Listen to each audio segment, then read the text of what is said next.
Why, oh why is meditation so difficult? Something that we're being told is important and helpful and can start to transform and deal with our suffering, to uh, fix the problems that we have in our lives, in our body and minds, that sense of worry, that sense of fear, that sense of not being satisfied, that sense of not being at peace with what is happening. So why would something like this, for some people, why would God or the Buddha or the Creator or the universe make something like meditation to be so difficult and seemingly so exhausting, right? Like a puzzle that's almost impossible to solve or to unlock. Why does meditation have to be that way?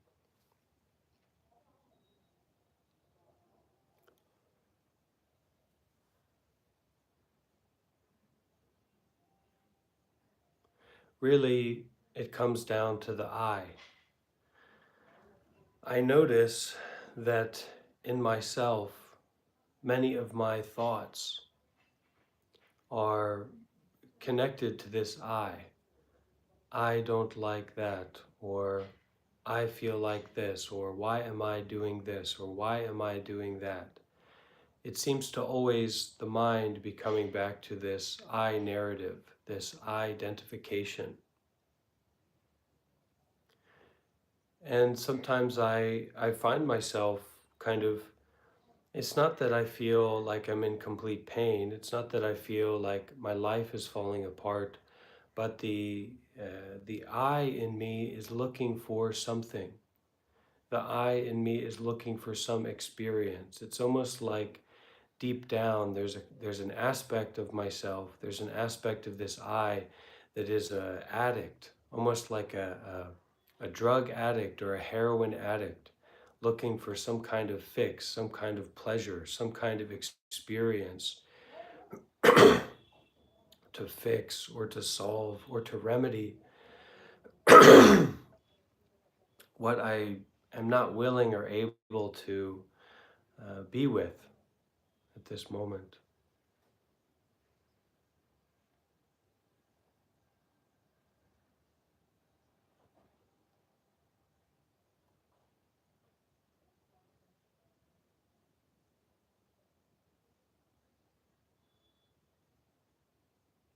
Now, a lot of what affects meditation and kind of guides, if we're going to have like any success or any ability to meditate at all, it has a lot to do with the conditions that we put ourselves in, right?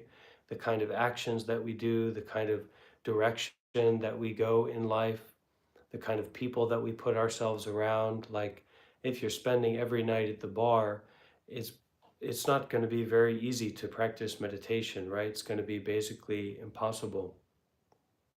So why does it seem to be that this answer, this solution, this way to fix our mind, this way to fix our problems of, that they call meditation, why does it seem to be so inaccessible to us?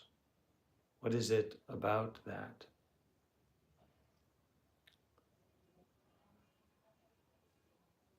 And I think a big part of why we have so much difficulty in meditating or like opening up to life is because we understand a lot less about ourselves. We understand a lot less about reality and about the world and about life than we think that we do. And what is this life? What is this experience if it's actually not what we think that it is? If it's not our idea of it, right? What is this life? What is this reality? What is this experience that we're having right now if it is not what we think that it is? If it's not our thoughts about it? And so I notice in myself sometimes when I wake up in the morning, or sometimes when I feel uncomfortable, or sometimes when I feel sick, anxious, depressed, worried, fearful, it's like I'm trying to look for something to get rid of that.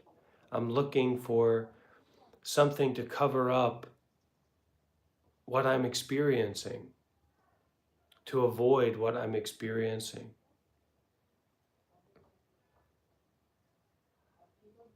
So if meditation is anything, it is not avoiding what we're experiencing.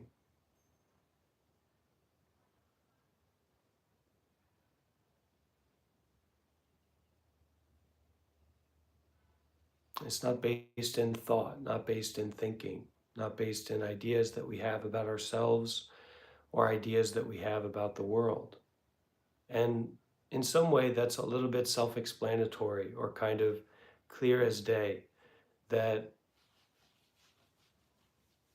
the world that we live in as human beings wasn't created by our thoughts of it, and it's not defined by our thoughts of it now.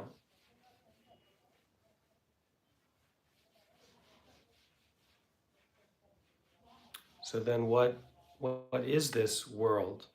What is this life? What is this I that keeps popping up in the mind? What is this self? What is this identity that seems to cause us so much suffering? Also brings pleasure, but when that pleasure is gone, there's a suffering that goes along with that loss.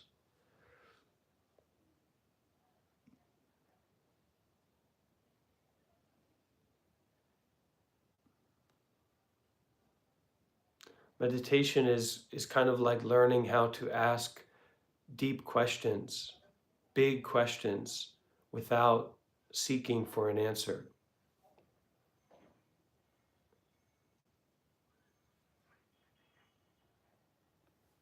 without trying to put our experience into a conceptual box.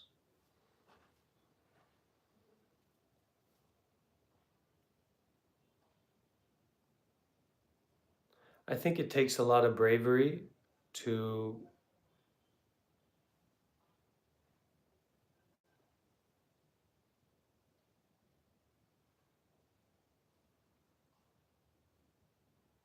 be open to experiencing life like the life right now. This is live, this is happening in this moment.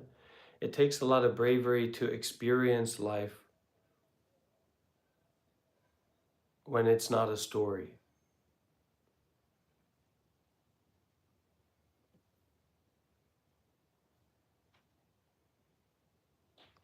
And there also seems to be a naturalness to that, a release in that, of embracing life, embracing an experience of life that is not a story, and that is not based on comparing anything, not based on picking and choosing anything.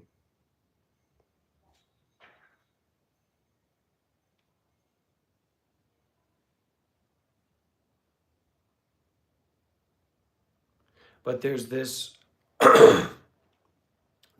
side of myself, there's this side of my ego, there's this side of my mind that constantly is trying to justify, constantly trying to make up some reason for me to go back into thinking, make up some reason for me to go back into chasing after this thing, chasing after this idea, chasing after this place, chasing after this experience.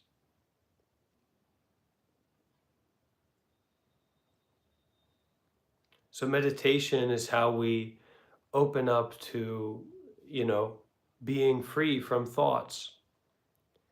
And does that have any importance? Does it have any meaning? Well, for me, as someone who practices to look very close at my experience of life, like right now, Like there may be a thought that comes in my mind, but I'm not just going to say, oh yeah, that's what's happening. Or there may be a judgment, or there may be a feeling in the body, but I'm not just going to chase that around and be controlled by these feelings or these sensations that come up.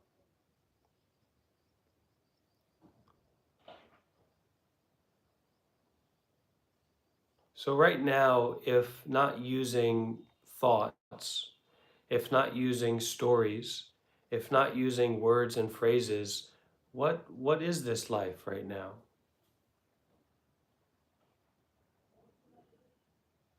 What is the experience of life when you're not picking or choosing anything?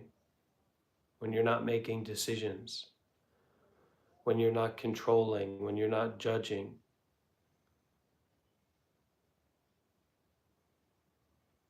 When you're not responding?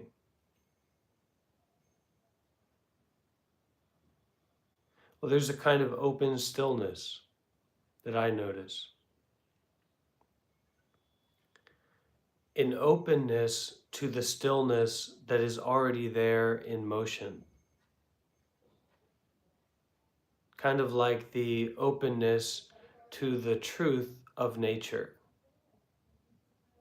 That as big and as confused and as complicated as my thoughts, my anxieties, my fears, my depression, my anger, my hatred, my judgment of others, as big and bad and complicated as that gets,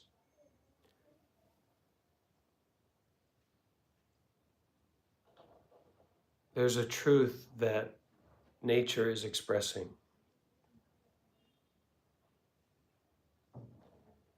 Like when I look out and I can see the greenery moving into the wind, moving with the wind.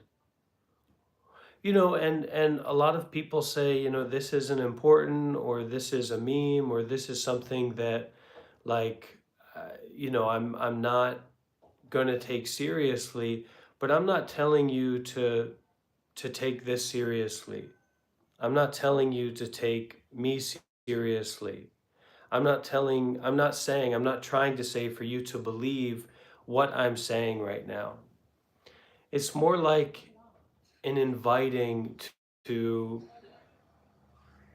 look deeply at what is already here, what is already happening, to look deeply at something that is not about thoughts, something that is not about the story that you have about your experience, something that is not about the story you have of other people, something that is not about making judgments, something that is not about being in control.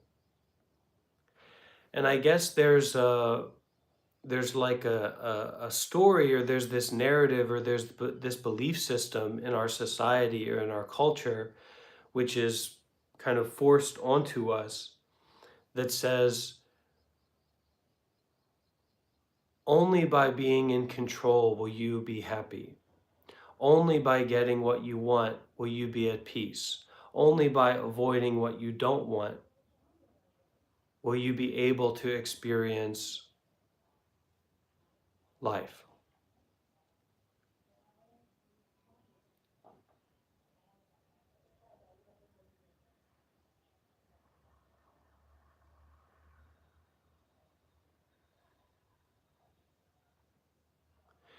And a part of that addict that seems to be within is that there's this addiction for excitement. There's this addiction for something that's stimulating, something that can be grabbed onto, something that can be conceptually understood, right? Something that makes the cortisol, makes the adrenaline run, something that gives a big dopamine rush, right? Something that's like a boom experience. And I think that a lot of people who are trying to deal with the suffering within themselves, or who are trying to deal with the mental health issues that they have, tend to fall into this same habit energy of seeking some big experience, right? So approaching meditation, approaching this moment as if there's something to get out of it,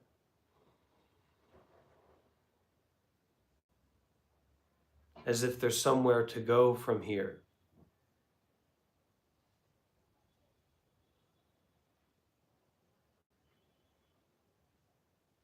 as if there's something to understand conceptually or intellectually at this moment. For myself, I feel a lot of peace. I feel a lot of safety. I feel a lot of freedom when I don't try to understand anything anymore.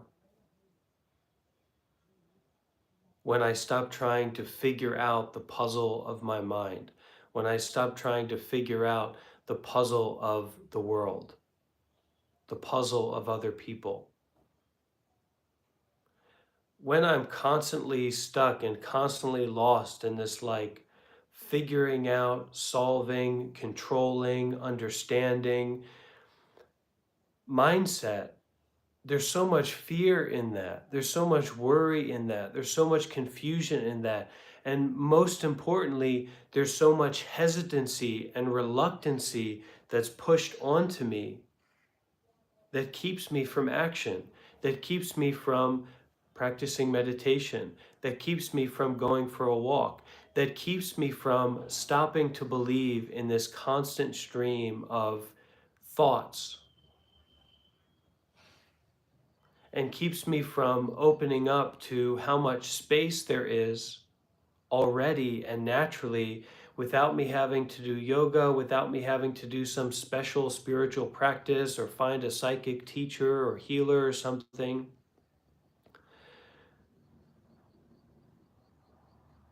That there's already so much space in my life. There's already so much spaciousness. And when I say spaciousness, I mean it's an openness. It's not a knowing. It's not a grasping. It's not a controlling. It's not a figuring out. It's not a solving. There's not this pressure or this push to fix my life. That somehow I have to use my intelligence, or I have to use my ego, or I have to use my thinking mind to somehow fix the problem of what I'm experiencing.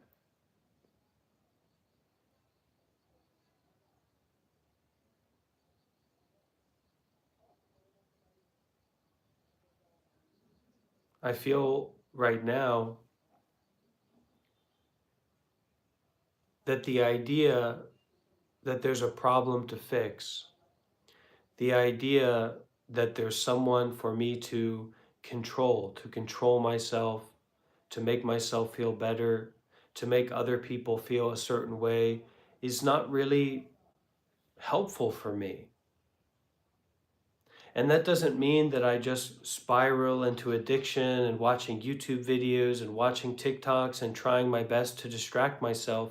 But it also means I don't just spiral into trying to help myself or fix the world or fix other people or understand other people or understand myself. That somehow there's this great release, this great peace, this great freedom that comes from putting down all of that, from letting go of all of that. And I do need some inspiration to do that. It's not easy all the time.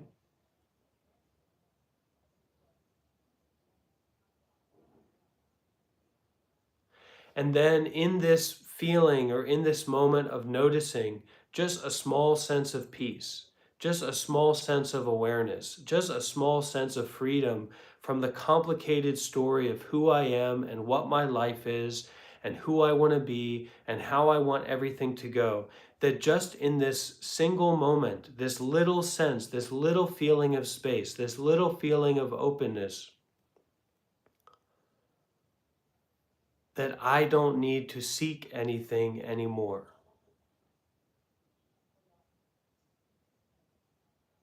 That my body doesn't need to be stressed and worked up and chasing after something. chasing after someone, chasing after some experience. And in the same way, right now, that I don't need to be avoiding anything.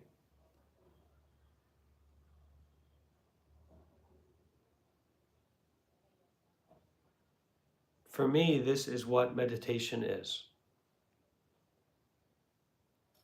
Not chasing after anything, not trying to avoid anything, not trying to control anything, not trying to not control anything, not trying.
So is anyone here for the first time, joining for the live stream, or uh, meeting a monk for the first time?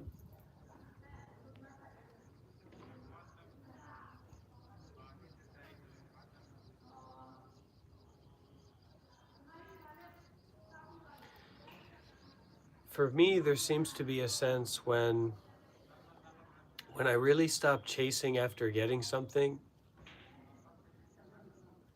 when I stop trying to control, when I stop trying to figure out, when I stop trying to solve, right? When I stop trying to understand myself or the world or what I'm doing or what's happening intellectually,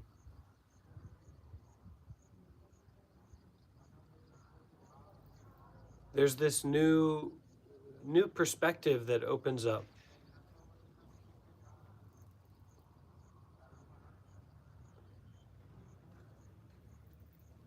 This perspective that doesn't seem to be based in like judgments that I make or ideas that I have.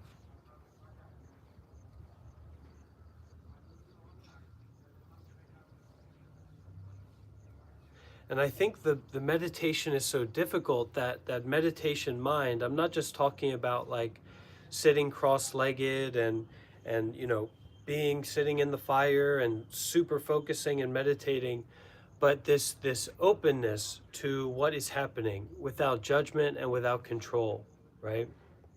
I think the difficulty in doing that in myself and for a lot of people is this constant thought after thought after thought after thought, that there's this part in the mind, there's this part in the brain that won't stop trying to understand everything, won't stop trying to understand what's happening, describing what's happening, thinking about what's happening, judging what's happening.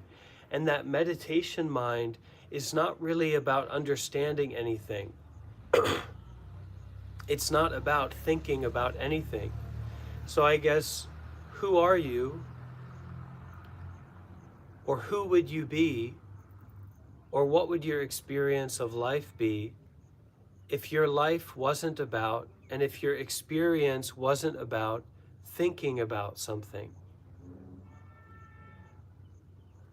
And the idea here is not to say that thinking is somehow something we need to get rid of or is like inherently bad, but that thinking seems to me to be more like a tool to be used. And that if I don't know how to put down the tool of thinking, I can't open up to life. I can't forgive myself. I can't be kind to other people a lot of the time. I can't be open to who I truly am and where my life truly is, which is sitting right here on the floor, breathing right here in this body, seeing right now with these eyes.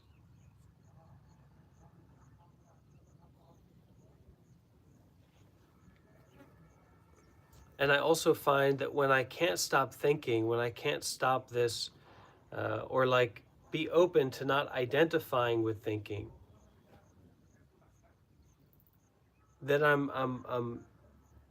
kind of corralled into a very particular way of being. A way of being where it's all about consuming something that triggers me, consuming something that makes me angry, consuming something that makes me greedy, consuming something that fills up delusions in the mind. And in Buddhism, when we say delusions, it's kind of meaning like non-practical, complicated thinking.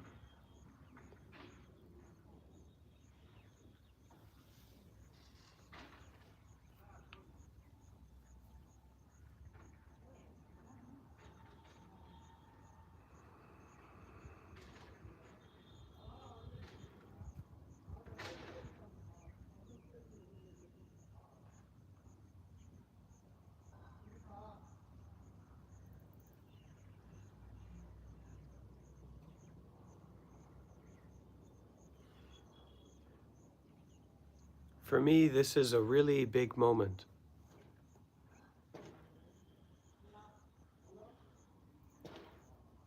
because in some sense, some small sense maybe, I recognize that this moment is where my entire life is.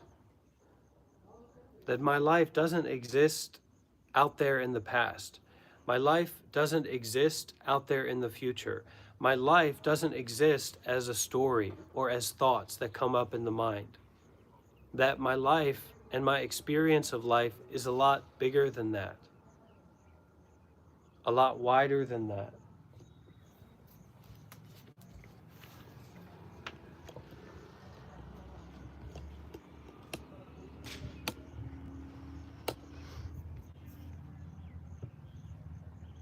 It's definitely not easy, but I don't know that it's difficult either.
Interesting. Are we still connected? Is it okay?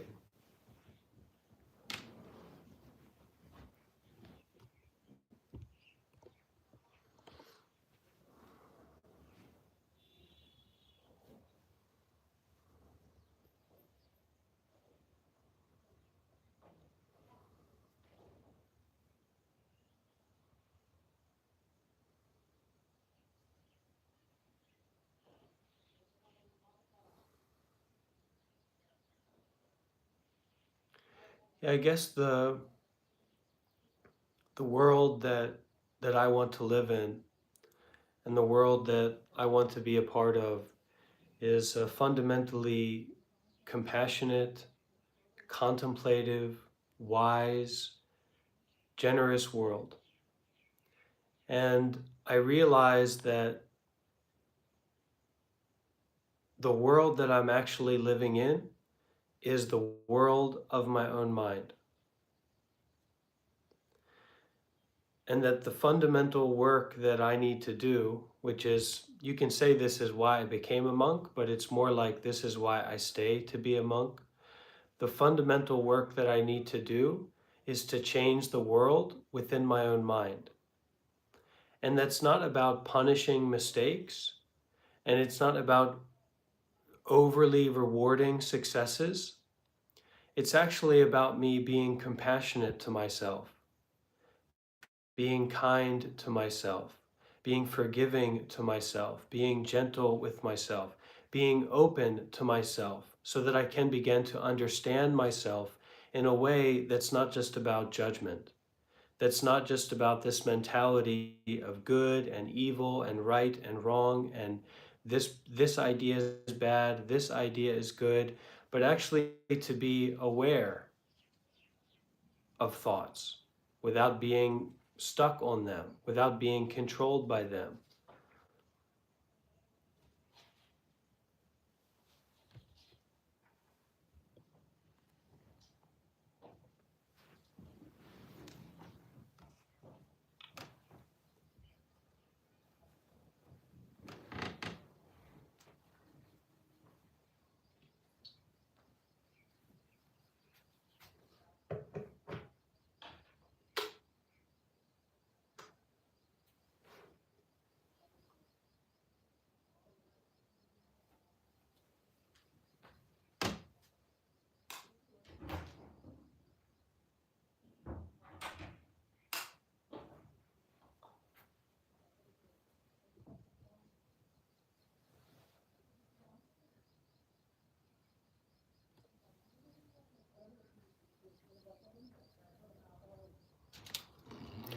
Excuse me for a moment.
So in Buddhism, um, we're not we're not anti-Jesus, we're not anti-Christianity, we're not anti any religion.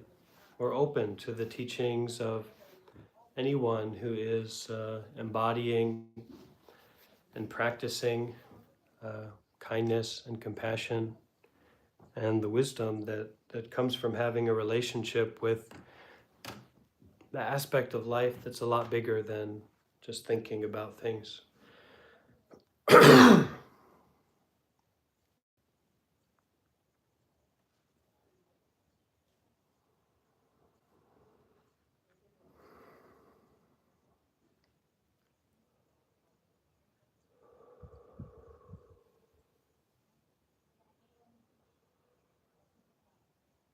Breathing in,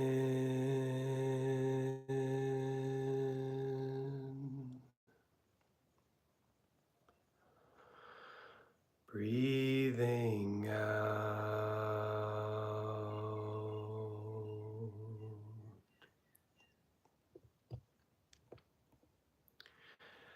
breathing in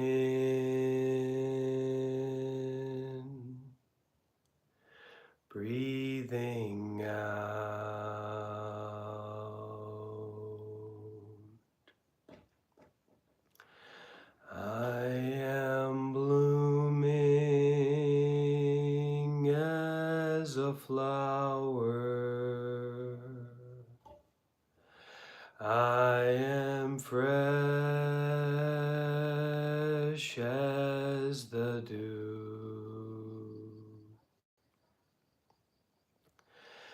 I am solid as a mountain. I am green as the earth. I am free.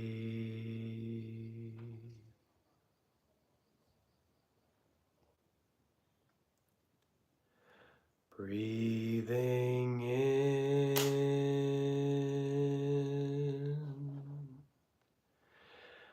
breathing out,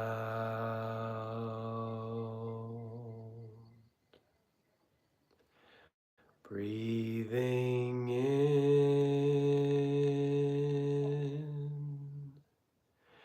breathing out.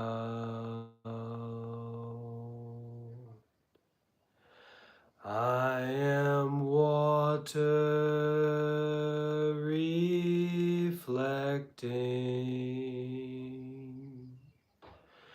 what is real, what is true. And I feel there is space deep inside of me.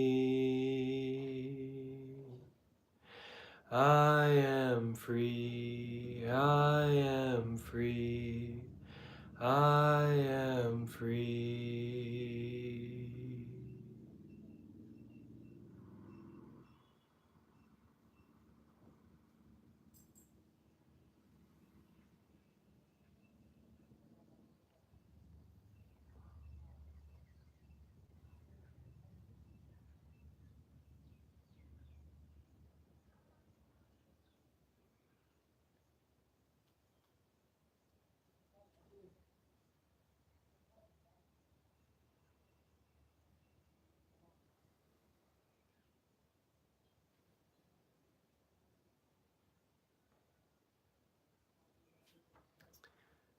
Hello everyone, I am Bante Warapanyo. I'm an American Buddhist monk currently living in India. I've been practicing meditation and Buddhism for the better part of 10 years.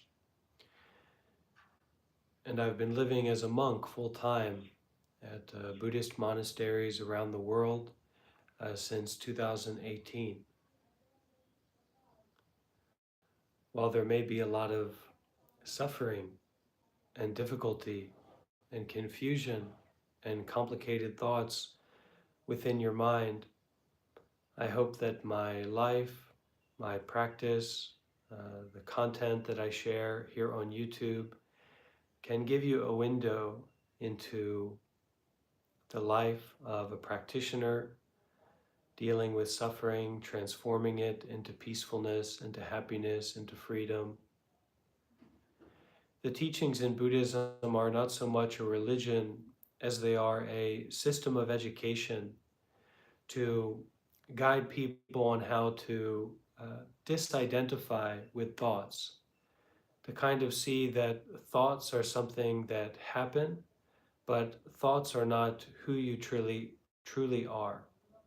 In the same way that thoughts are not the way that the world really is. So that our ideas about other people, our ideas about the world, our ideas about ourselves are not who we truly are.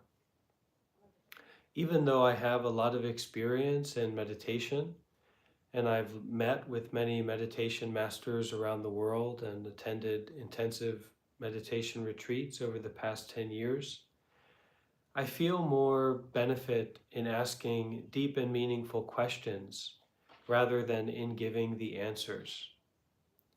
And when I share those questions, like, what is the self? It's not kind of like a Q&A that you would have gone through in school, training you to give a correct answer, but it's more an opening to break through the constant, complicated thoughts that can so often be a heavy burden on the body and mind and our life as a whole.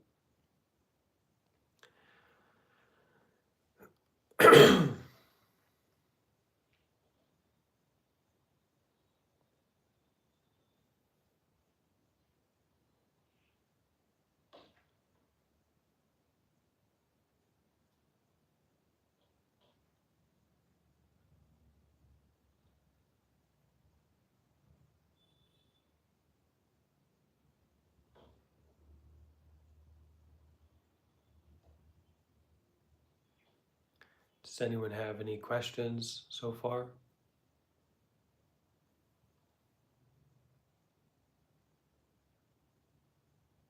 Any questions about Buddhism or meditation or something that I may be able to help with?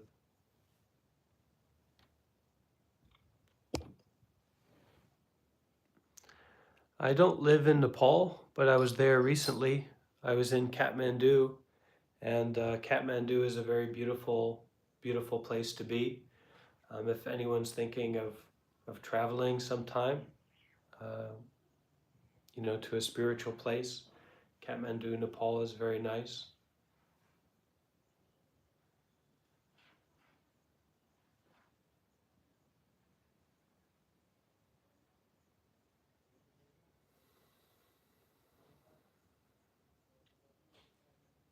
And if you are new here, coming across the live stream for the first time, and you're not here to troll or preach about Christianity, please do feel welcome to introduce yourself and ask any, opening questions that you may have.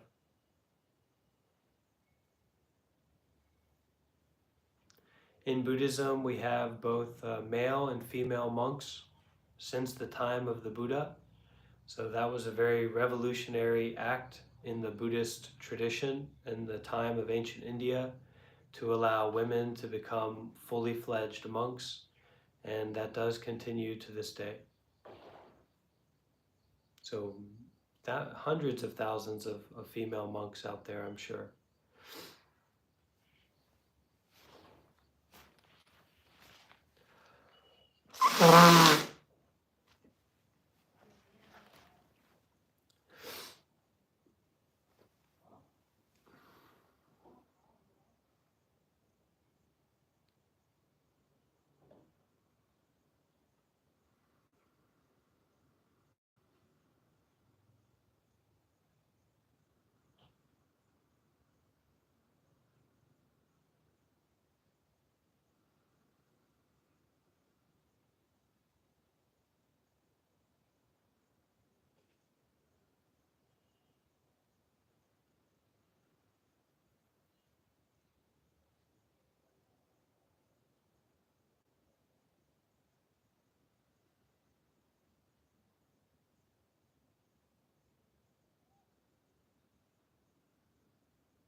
So this is a live stream that really has a primary focus on compassion, wisdom, mindfulness, meditation. And I encourage you, if you're here to practice, and if you get distracted by the comments or, complicatedness that goes along with having an open space, please feel invited, feel welcome to close your eyes and to go back to the island within yourself and to breathe with your whole heart, to breathe with your whole body and mind, and attenuate, connect yourself to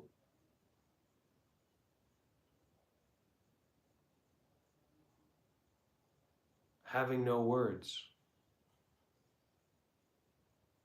Because when we practice meditation, we're really offering that kindness, that generosity, that forgiveness, that it's not really love in the way that we usually think about it, but it's more like that presence, the presence of care, the presence of consideration that we are offering to the body, to the mind, to the heart, to life, as we're experiencing it very directly and very intimately, precisely in this moment.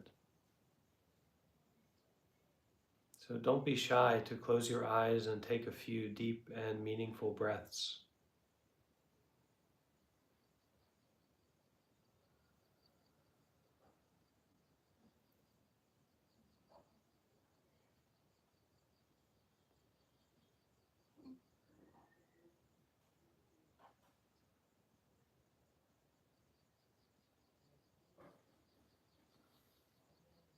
Also, for everybody who's here and interested in Buddhism and happy to see this live stream going on, go ahead and throw some W's down in the chat. Um, it's it's not, there's tends to be an image of monks or an image of meditation where everybody's kind of like stoned out or zoned out, just relaxed out. But actually what's required to get the deeper experience of meditation is a real energy, a real vitality. So let's get some W's in the chat to bring those energies to the space. And it seems like we actually might be having a good chance to reach some new people.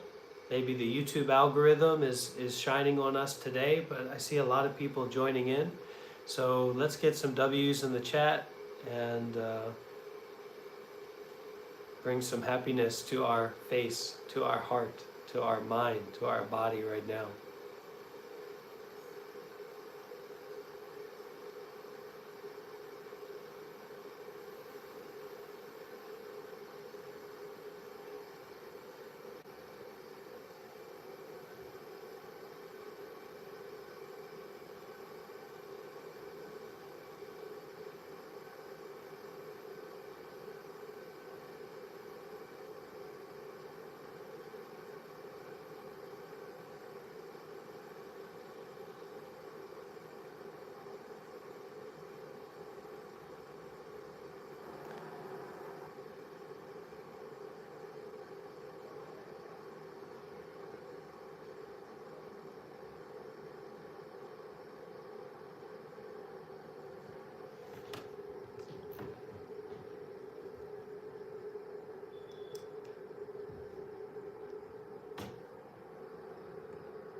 Yeah, so I'm ordained in the Theravada tradition, Theravada Buddhism.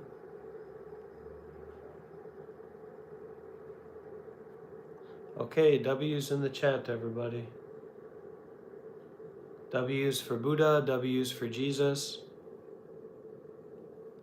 W's for this moment being the way that it already is right now.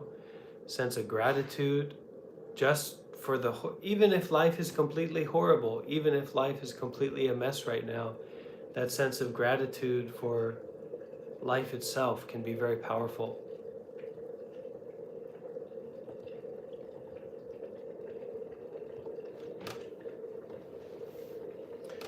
Can be very helpful.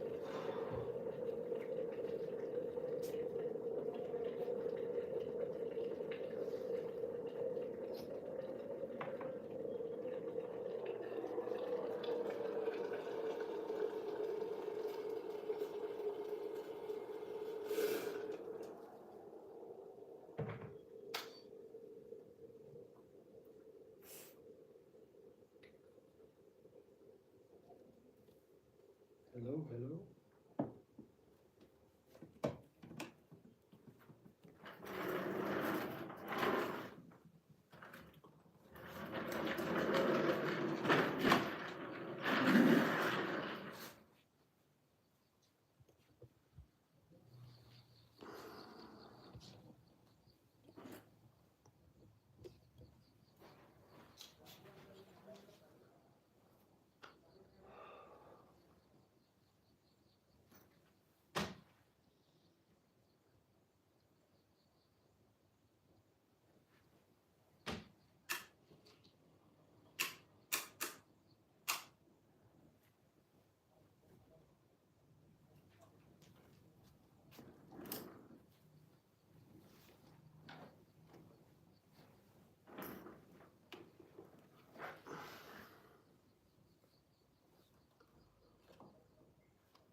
Well, I just want everyone to know that you're welcome here, and this is meant to be, and work in progress to be, a space of no judgment,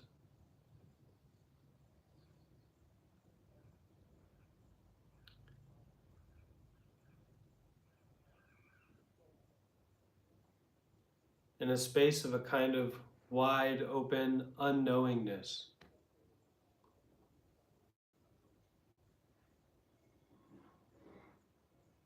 Like a place of not understanding,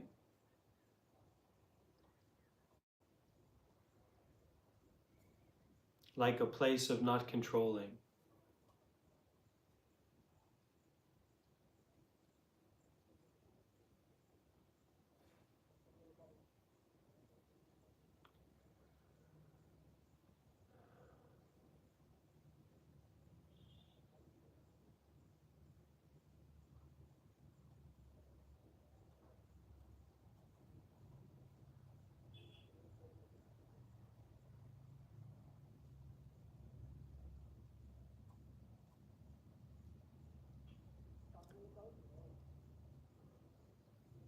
Yeah, there's this idea that's coming up about,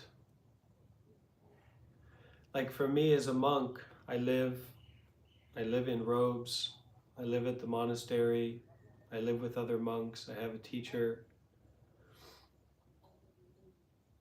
I'm a part of a culture that's focused on Buddhism and spiritual life. But sometimes it's like I fall into this crevasse or this ditch where I don't feel like I can meditate. I don't feel like I can control myself. I don't feel like I can wake up to life, like step into life. And then, this way of teaching online and this way of going live and being available and connecting with others in this context has been a really powerful resource for me to step into life, to show up to life, to be in that space of like a real meditation, natural meditation, this unknowingness, this everythingness, this vividness of a mind that doesn't grasp onto something or some idea or some concept.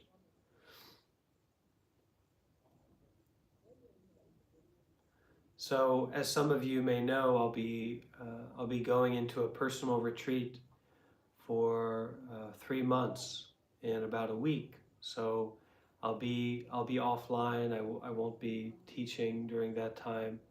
I won't be doing social media.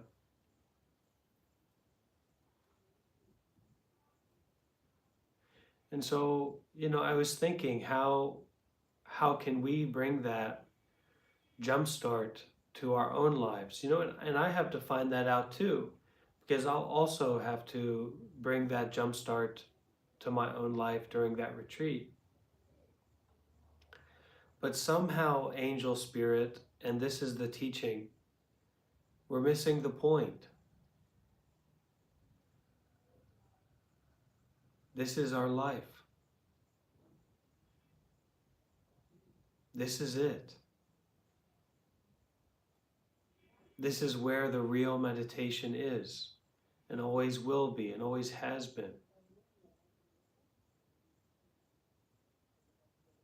The jumpstart is not back there, and it's not over there. It's not in the future, it's not in the past. It's here. Even to say it's here is missing the point again.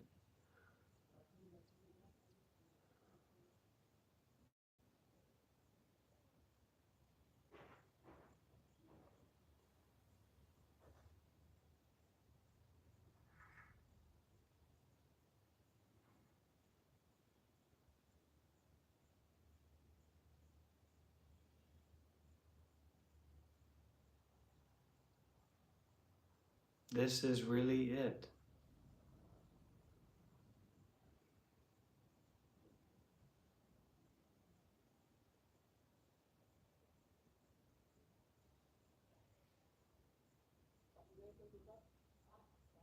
Every breath is a relief. Every sight is a miracle. Every sound is a reminder.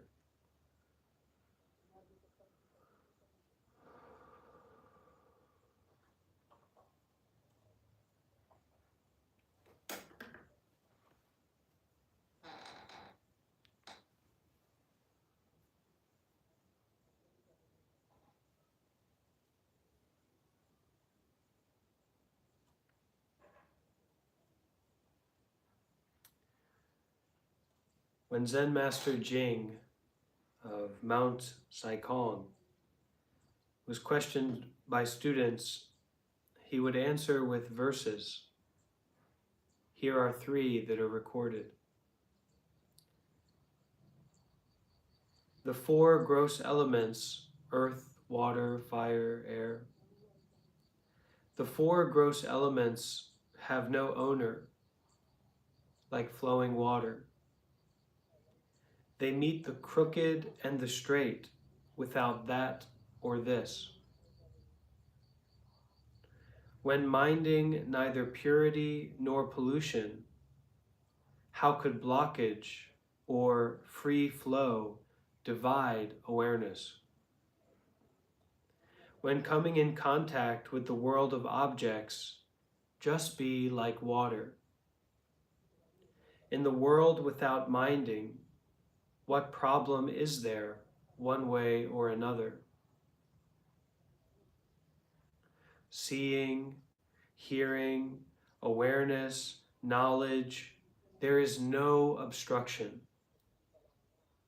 Sound, scent, flavor, feeling, these are perpetual samadhi. Neither grasping nor rejecting, no love or hate. If you can respond to situations basically not minding, then you can finally be called independent observers.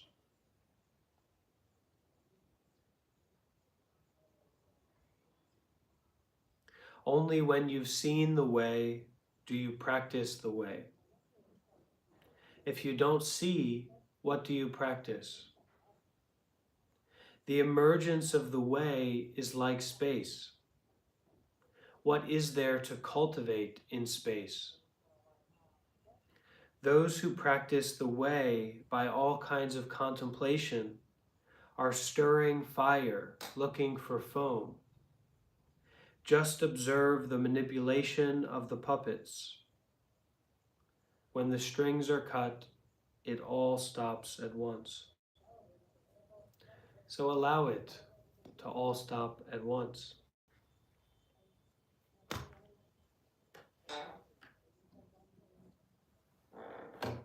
Stop allowing the strings of thoughts and perceptions and desires and feelings in the body and mind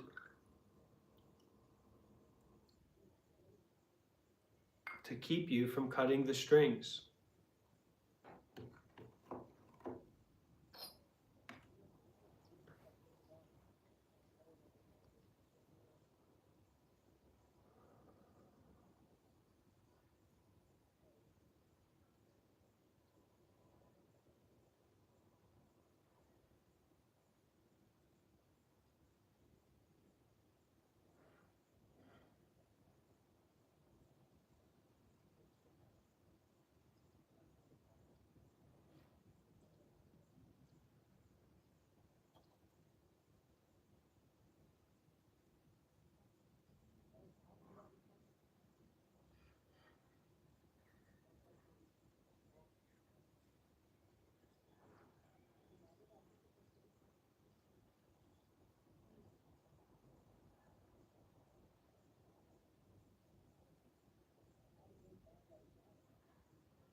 Stop letting the I thoughts continue to control and to manage and to guide. And allow those thoughts to fall into awareness and dissolve into awareness.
Just notice the thoughts, the ideas, the reactions that come into the mind,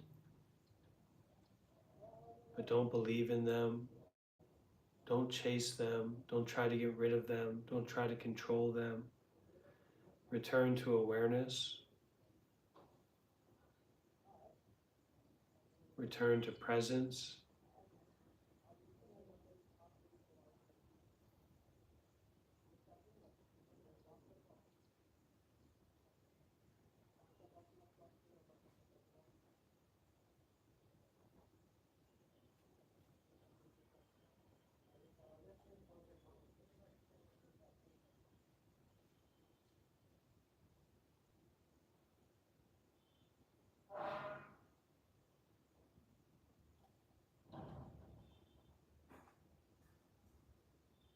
All those bubbles in the mind, just accept without involvement. The only involvement is the scope and the openness and the clarity of the awareness throughout the body and mind, throughout everything.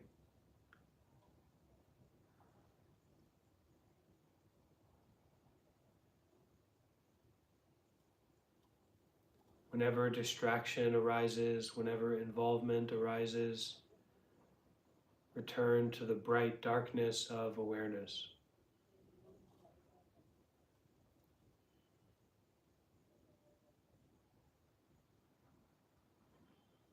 Within.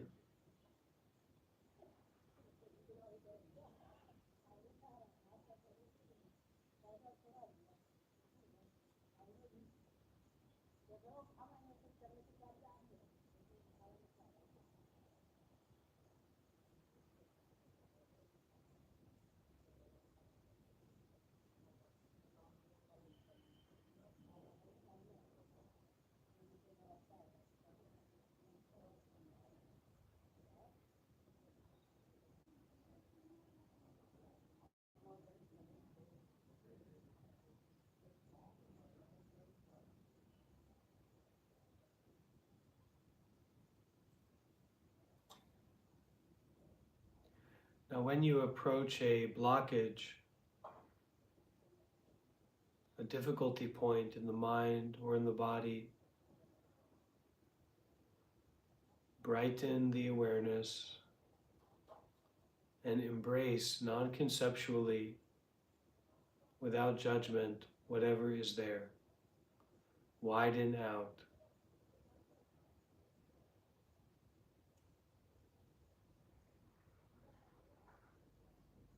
Widen out to embrace whatever is there, whatever arises in the body or the mind. With kindness, but also with uninvolvement. The embrace of the uninvolvement of awareness.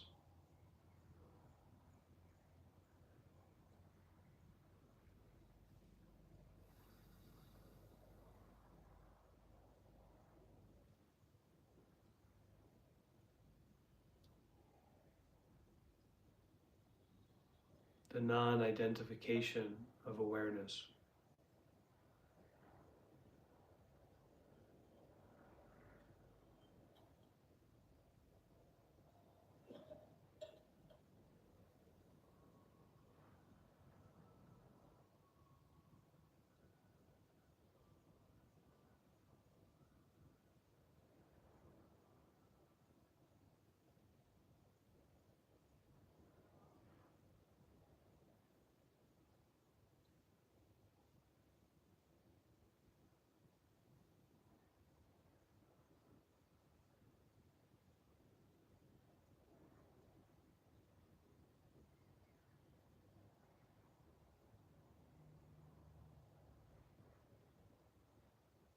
Every time the mind constricts,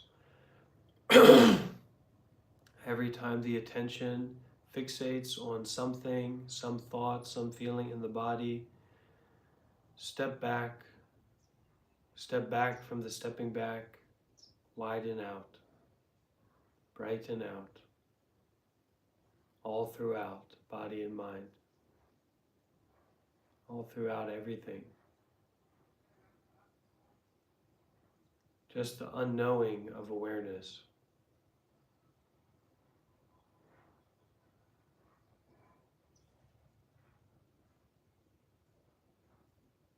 Just the noticing without identifying with.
Now our mind tends to go back into activity, stimulation, seeking for excitement, starting to think or to react or to get involved with something. That is an essential part of the unbinding experience. So don't be discouraged by that or confused by that or identifying with that, but rather returning to the awareness.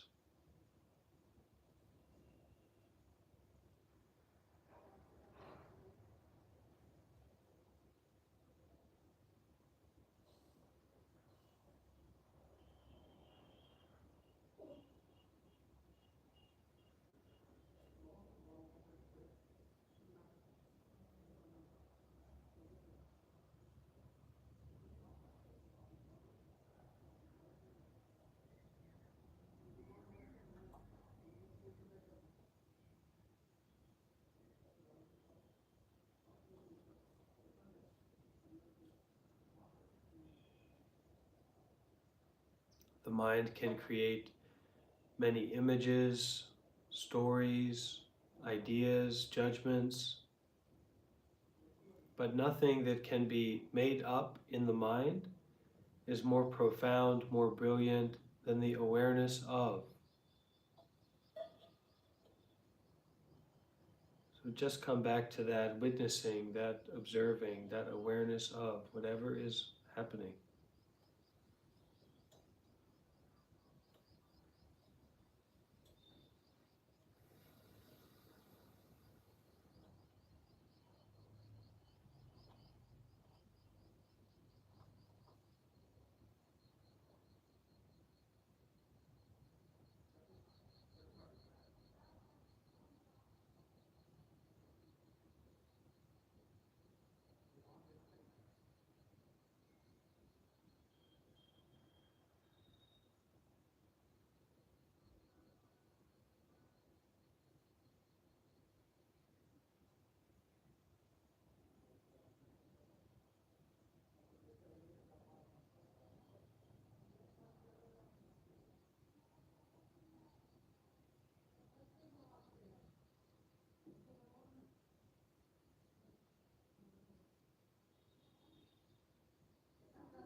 You can follow the breath very, very closely,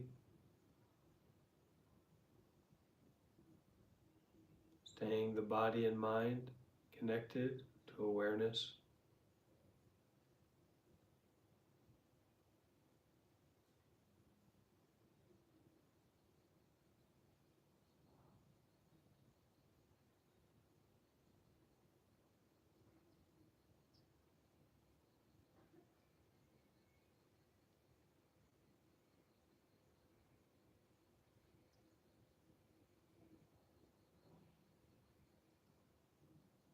Remembering that this meditation practice has nothing to do with getting anything or reaching anywhere.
Let go.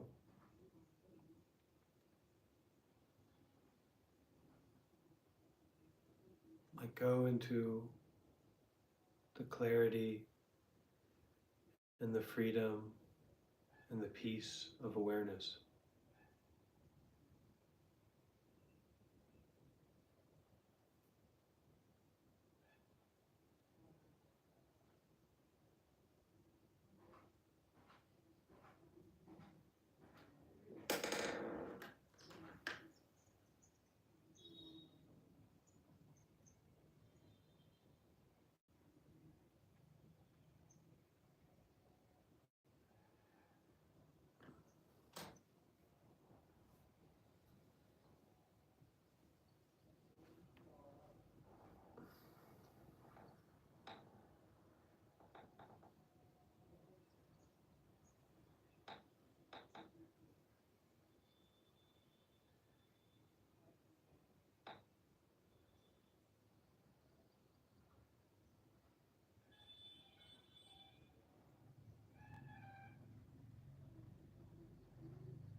No guru, no master, no teacher, no student, no Buddhism, no spirituality, no enlightenment, no path. Awareness.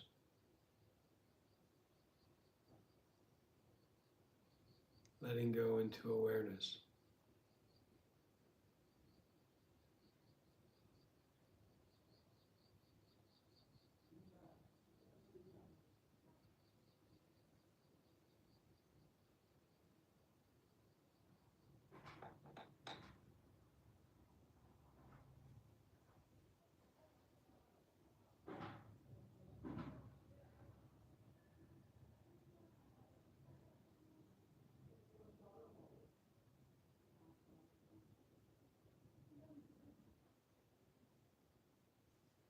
Breathing awareness. Raising our consciousness. Raising our awareness. Breathing.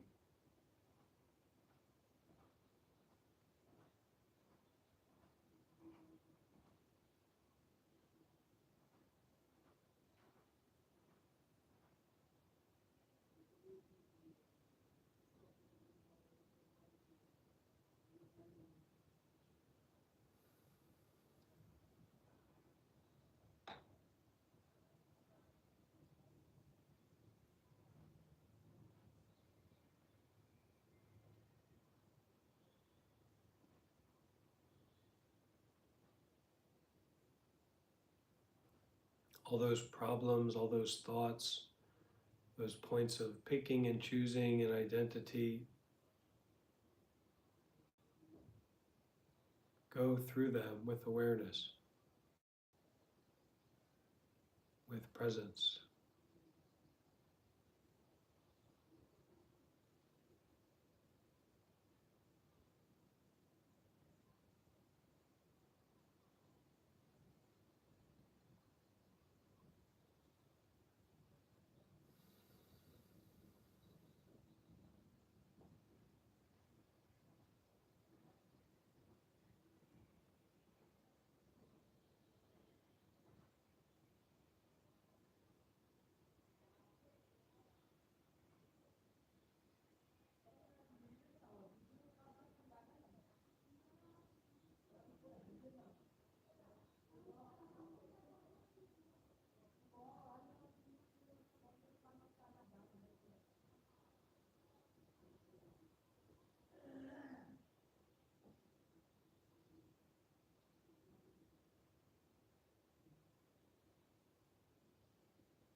Let the whole body and mind fill with awareness.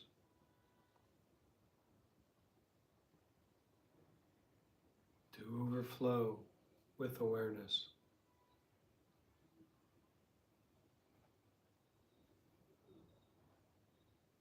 Recognize the awareness as it is. The fullness, the brightness, the totality of awareness as it is.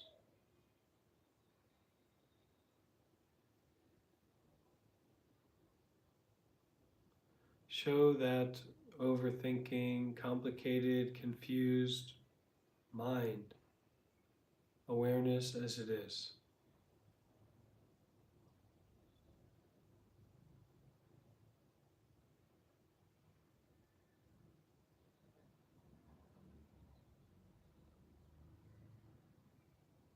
Enjoy the breathing of awareness.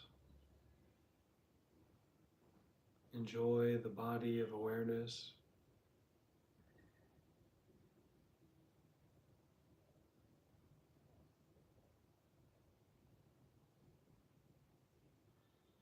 With each breath, with each moment, saying yes to life.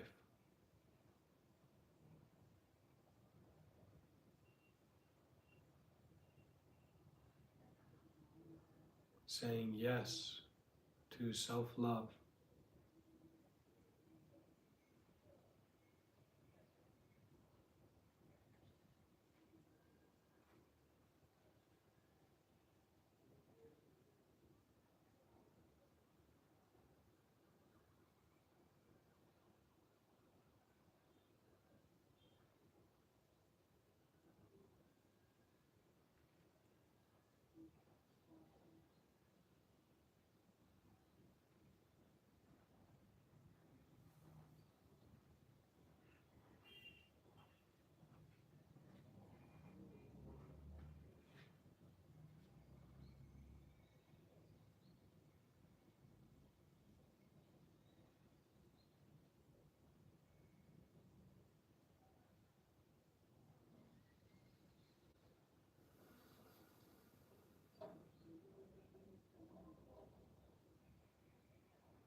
Widen out, brighten out, shine out this mind aware.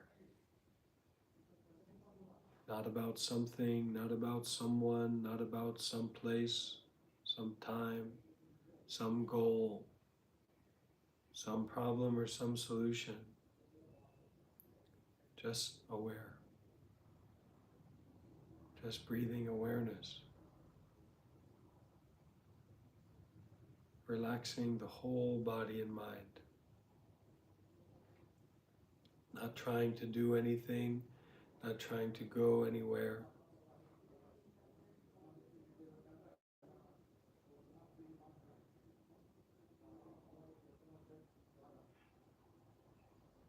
Not trying to fix or change or solve anything at all.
Happiness is here and now. Dropping my worries, nowhere to go and nothing to do. Happiness is here and now. Dropping all worries, somewhere to go, something to do. No hurry.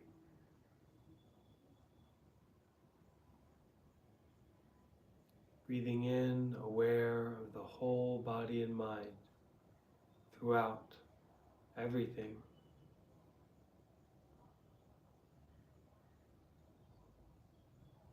Breathing out, happiness is here and now.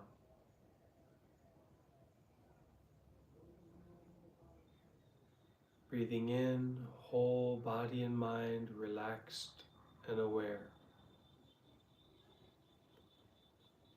Breathing out, not something, not someone.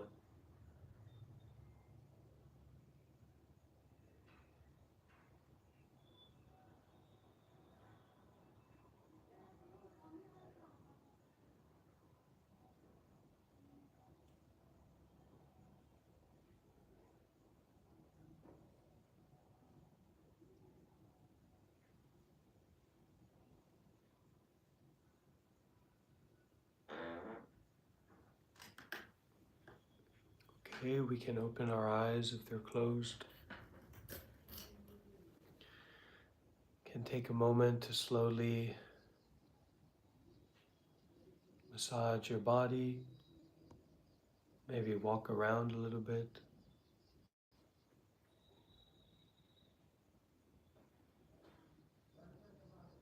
And we'll come back in a moment and have a chance for people to ask questions, share their experience.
Okay, so any questions, friends? Any sharing experience about your meditation?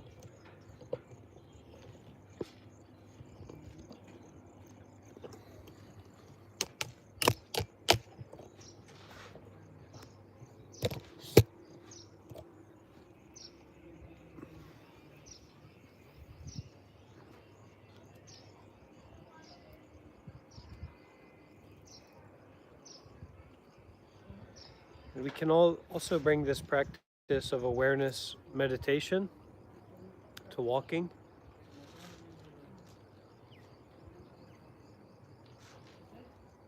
And usually it'll be most effective if we walk slowly and focus on our breathing and the sensations of the body. And then when we get caught up or stuck in thinking, bringing back our attention to the present moment by syncing up, by connecting the movements of walking with the breathing.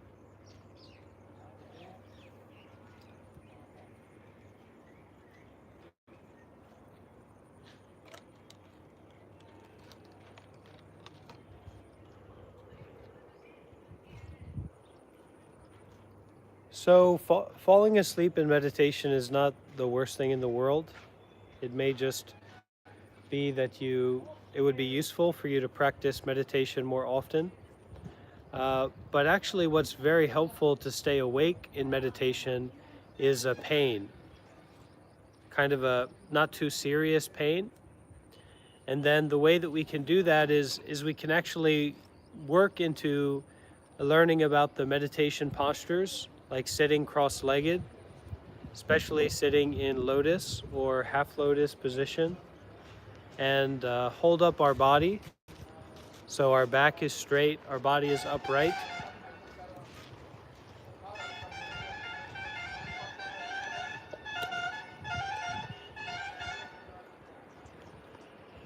And in that way, our body is kind of aligned for wakefulness, for really being present.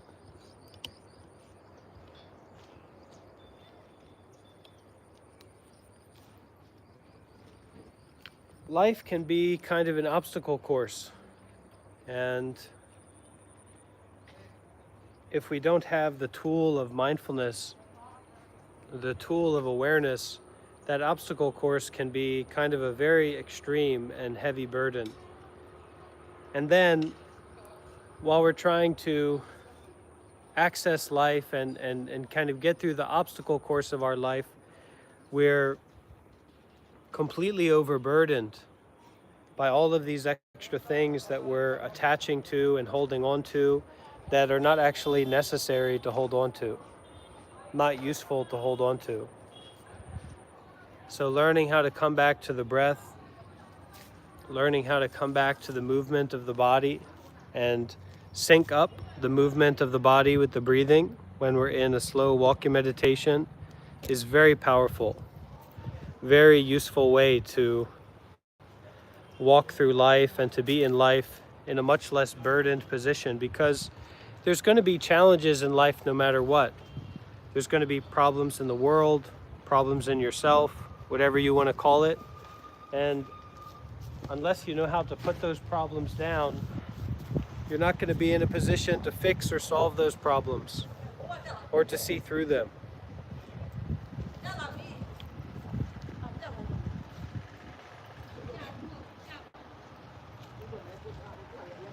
Starting to rain.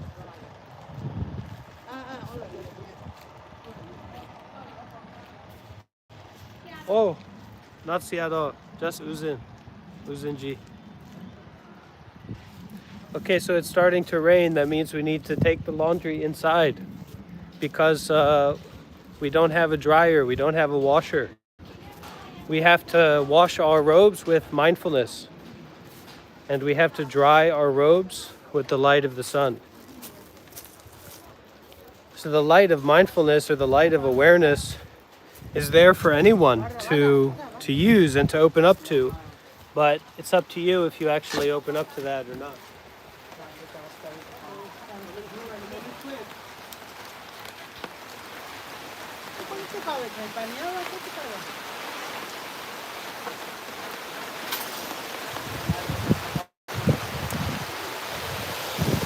Oh, my Buddha.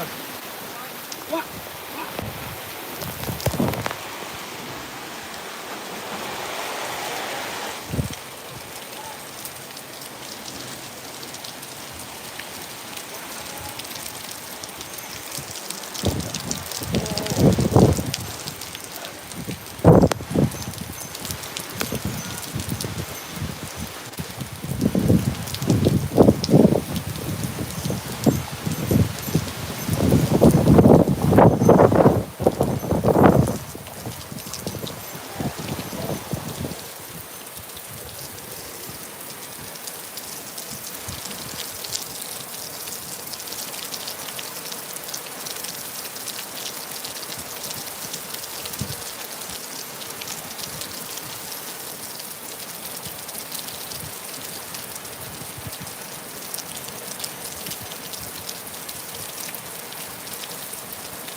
So the Buddha said quite a few things, but he never said that the path to the ending of suffering was going to be easy.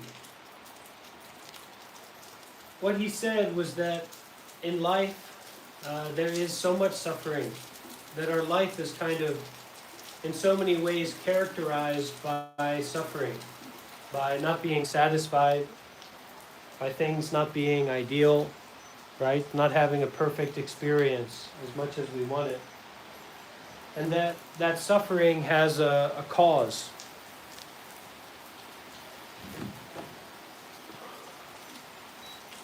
That there's a solution to suffering, that there's a path to peace, to freedom, and that path is what we try to live up to and what we try to embody in the Buddhist path. So don't look for the easy way out in your spirituality or your meditation. Instead, rely on being more virtuous, rely on being more meditative in your daily life, and rely on the teachings that are about living a virtuous life and the teachings that are about the nature of the mind. If we're relying too much on politics, relying too much on our own personal idea of what's right or wrong,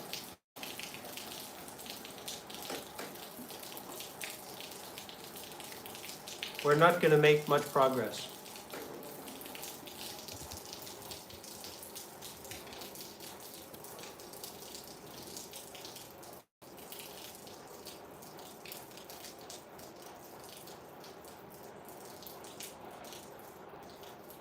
It's like making the choice to hang your robe or to hang your clothes outside. It's going to rain. It may rain. But depending on where you put your clothes, the sun is also going to shine. And so those robes or those clothes will become dry with time. But don't fear the rain, because the rain is actually a very clear teacher. The suffering is a very clear teacher, something that we need to understand. But we can only understand the suffering by looking more deeply at it, by being willing to feel suffering, by being willing to experience what's happening right now, even if it doesn't feel pleasurable.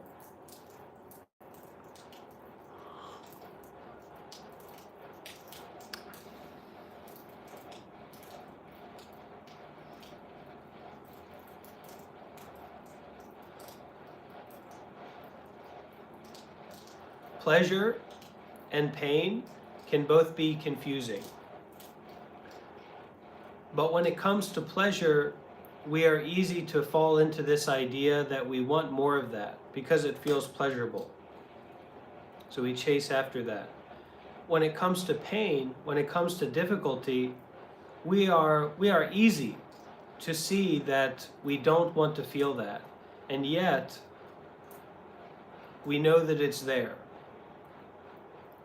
And through looking more deeply at something that we don't want to feel, but know that it's there, we can learn about this principle of awareness over attachment, or awareness over chasing after, or awareness over trying to avoid. And that's where the root of suffering can start to be pulled out and start to be worked with in a more and more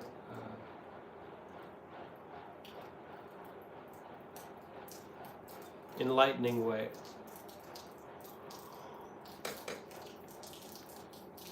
Okay, so no questions. We'll finish here. Thank you everyone for showing up. Wish you the best. Take care. Be kind to yourself. Be loving to yourself. Don't be dominated by your thoughts. Don't be dominated by the story of yourself. Don't be dominated by the ideas that you get about others. Either creating this big love idea about them or this big hatred, judgment idea about them. We're all here to live and to try to be happy and to try and be at peace with ourselves. So let's help each other to do that.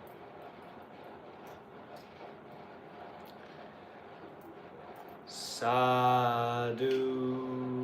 sadhu, sadhu.